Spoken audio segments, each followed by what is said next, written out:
Welcome for Primeur Magazine. This is Ad Emmen reporting from the third Dutch e-science conference in Amsterdam. We're here with Dieter Kranzmüller. Welcome, Dieter. Welcome. Okay, can you tell a little bit where you come from? Sure. I'm a professor of computer science at the Ludwig Maximilians University of Munich and also a member of the board of directors of the Leibniz Supercomputing Center. Okay, thank you. We are here in Amsterdam at the Amsterdam Arena, and it's the Dutch e-science conference, but you specifically presented a kind of introduction into supercomputing, into exascale computing. Can you tell a little bit about the state of the art? Where are we with supercomputing today? Well, we are all preparing for exascale at this point in time, and we see the challenges ahead. And if we summarize the challenges, I would say it's, of course, energy consumption, it's scalability, it's complexity and reliability. And even with today's machines, where we have several hundred thousands of cores, we already see many of these aspects, and we're working hard to getting this done for the next, say, version of machines. Yeah, for instance, you showed some examples of the size of the machine, and then I mean the physical size. It's hundreds of thousands of cores, but it's also, was it 21 meters by 21 meters already? 21 by 26. 21 by 26. And the previous one was what size? That was about half the size or about something. Half the size. So it's a kind of exponential growth we see, or? Well, I think we already see that this is stopping. For the last machines, we always got the new building, which managed to somehow within the research budgets to do this. But at this point in time, we have to choose the machine based on the available power. So the power is already a limiting factor on how big the size of the machine can get. And if we stay constant with the power for the research, then we don't see bigger machines in size, I would assume, than what we have today. What's the amount of power that you can use or get? Or? Well, at the moment the center is going in with twice 10 megawatts, so that's what we could do. We are using about 7 megawatts, so there is a little bit of extra there, and not all of this is going to the big machine, but it's also going to other machines. So when you, if you would install an exascale machine, it would need to fit into that power. That is the envelope. big challenge that we have at the moment, because you cannot get exascale computing performance with the power that we have at the moment. Mm-hmm. If the physical size of the machine increases, doesn't then also change the way that you program it? I mean, isn't there something like the speed of light, so that you... That is certainly a factor in there, but there is more factors also to the number of cores that you have in the system. So at the moment we have about 230,000 cores. There is a factor in terms of reliability. Your codes need to be resilient, so whenever something fails, that the code needs to understand what to do in that case.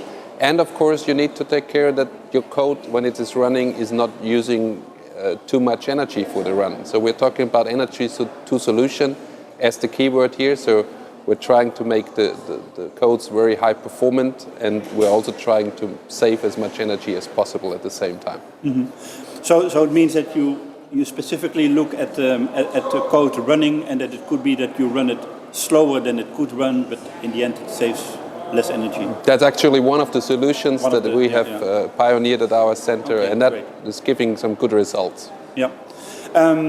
If you look at the energy efficiency and the, how do you say that, the performance of the codes, you showed that most of the codes run much slower than the LINPACK we know from the top 500. Is it something which has changed over the years, or? No, I think in general we see this tendency. LINPACK is an artificial benchmark which works on a particular problem which is best suited to the machines we're talking about. In reality, at least at our center, we have more than 200 different codes, and many of these codes perform at a fraction of what LINPACK could give you from the system. But this is natural in terms of what the codes are doing, and the codes should fit to the scientific question at hand. So we are expecting these numbers in a sense. At the same time, we also see that we can improve these numbers if the scientists, the application scientists on the one hand, work closely together with the computer scientists on the other hand. And we are kind of trying an approach which we call the partnership initiative, where these entities are working much more closer together on a partner level, basically equal footing, And that gives us new results which are really promising also in terms of what you can get from the performance from such a machine. So that's similar in the way that the eScience Center works here in the Netherlands? That is comparable, and I find the Dutch eScience initiative a very good idea. So that's why we're here. We want to learn what they are doing, how they are improving their codes, and I think that's the way to go for getting the next level of software we need for these big machines. So it will be kind of, you could say, co-design between software developers and scientists that are using the code.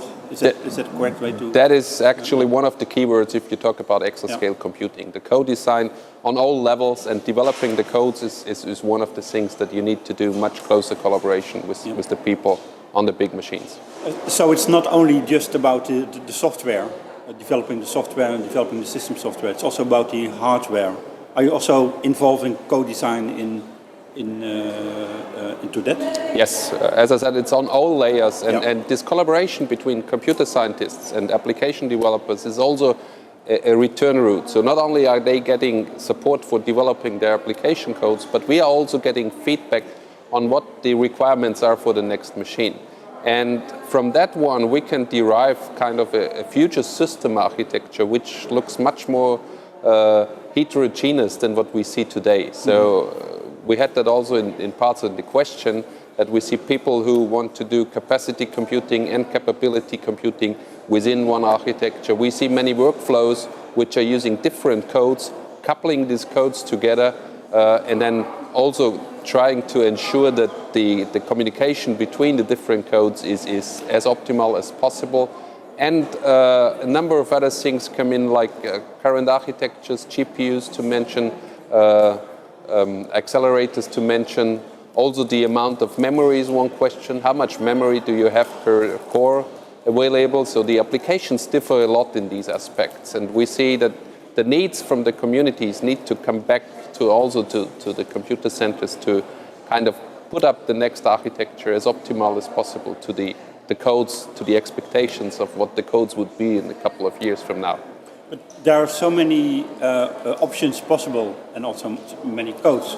So does it mean that you will build one computer that fits all, or will it be that one center specializes more in one kind of computer architecture and applications and the other in another one? Do you see that? So we see both aspects here. If we take the German national centers, we see a specializations, a focus on particular application domains. So in our domain, it's environmental computing. That's a field where, as one example, where we see many applications coming together, different requirements, and also the needs of particular hardware and software solutions for them. But we also have, as a role, as a computing center for our users, we need to be very much general purpose. So our machine differs from other machines around in a way that we have a very general purpose architecture. At the moment, it's one of the largest x86 installations, and I believe that will not change in the future because the community using our services is so diverse on all the aspects that we are providing. Okay. There's, of course, the European Commission is supporting exascale computing and high-performance computing with an enormous amount of money.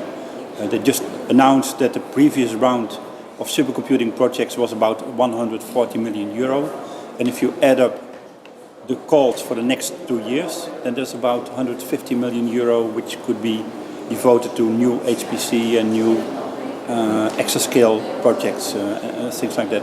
How do you see that? Is that important that the European Commission does that? Is it a useful addition to the, say, national German policy? Or?